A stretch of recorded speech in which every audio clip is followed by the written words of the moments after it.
Hello friends, this is in continuation of the CPU scheduling algorithms. We have already discussed first come first serve scheduling in previous video. Then we have completed shortest job first scheduling algorithm with its primitive and non-primitive both types. Next is priority scheduling algorithm.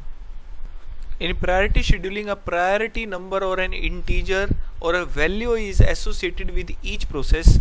This value is generally calculated by the operating system based on some criterias, such as it is a user defined process or an operating system process or a system process, background process. Based on these, the priority is decided and calculated, and it is associated with each process. I must tell you that the shortest job first scheduling that we have already discussed is a special case of priority scheduling.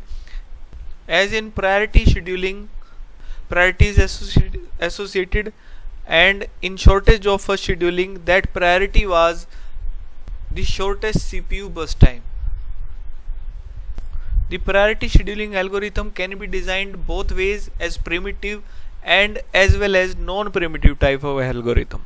So three things are major points in the priority scheduling: that an priority is associated with each process, and this priority scheduling can be designed as primitive as well as non-primitive. What is primitive, what is non-primitive, we have already discussed in the previous video. And the shortest job first scheduling was a special case of priority scheduling, where the priority of the scheduling is based on the shortest CPU burst time. Next, we will discuss some example of priority scheduling. That is, in this particular example, we have 5 processes that are ready to be executed. They are already shifted into the main memory. This is the CPU burst time of these respective processes, and a priority is calculated by the operating system based on the structure of the operating system, whether it wants the system processes to be high priority or it wants the user processes to be higher priority. So this area is solely dependent upon the architecture of your operating system. Our area of concern is only that with each process a priority is associated, and based on this priority the CPU scheduling will be done. Here is the Gantt chart for this priority scheduling algorithm.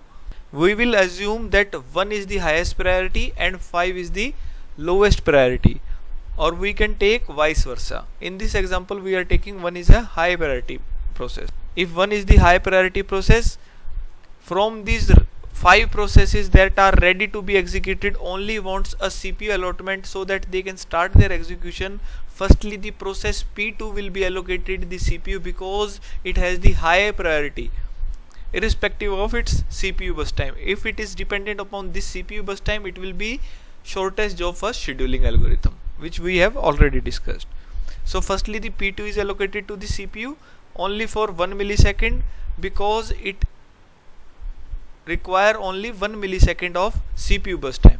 Then the second priority process will be allocated the CPU, that is P5, for 5 milliseconds, the total required time for this P5 CPU burst time. Then the third high priority process will be allocated when the first 2 high priority already completed their execution. Third high priority process is P1 for 10 millisecond because its total requirement is of 10 millisecond, and so on. We will calculate the average waiting time. For P2 the waiting time was 0, for P5 waiting time was 1, for P1 the waiting time was 6, for P3 waiting time was 16, P4 waiting time was 18. Add these 5 waiting time divided by total number of processes, that is 5, equals to 8.2 millisecond is the average waiting time of this particular example. One major problem is associated with the priority scheduling, that is the problem of starvation. As the name suggests, we can easily conclude that most of the very low priority processes in this system it is possible they may never execute because high priority processes are generating gradually and CPU is allotted to only to high priority processes, and when that particular high priority process executes, another high priority process comes into the main memory and CPU is shifting to the particular high priority process. Because of that, the low priority processes, it is possible they may never execute. A solution is also provided for that particular problem, that is aging. After every some millisecond time, that low priority process will be added a priority, or you can say we can increase, or you can say operating system will increase that priority of that low priority process to 1. For example, this is a very low priority process. After every some time, if this particular process is not executed and only high priority process are coming and they are only executing, the priority of this particular process will be shifted to 4.